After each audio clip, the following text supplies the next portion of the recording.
আজ শনিবার আমাদের ভেজ, তাই আমার ভেজ লাঞ্চ থালিতে রয়েছে ভাত, পাতিলেবু, কাঁচা লঙ্কা আর বেগুন ভর্তা, টমেটো ভর্তা একসঙ্গে আমি মেখে নিয়েছি।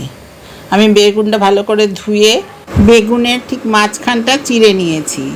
ভেতরে দুটো কাঁচা লঙ্কা দিয়ে দিয়েছিলাম আর টমেটো দিয়ে পুড়িয়ে নিয়েছি। তারপর খোসা ছাড়িয়ে সর্ষের তেল, কাঁচা লঙ্কা, নুন দিয়ে ভালো করে মেখেছি আর ওপর দিয়ে ধনেপাতা কুচি ছড়িয়ে দিয়েছি। আর করেছি আলু, বাঁধাকপি, মটরশুঁটি, টমেটো দিয়ে।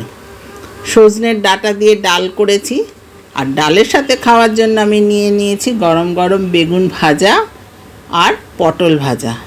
পাতিলেবু দিয়ে সজনের ডাল দিয়ে ভাত মেখে বেগুন ভাজা আর পটল ভাজা দিয়ে খেতে কিন্তু দারুণ লাগে, আমার তো খুবই ভালো লাগে।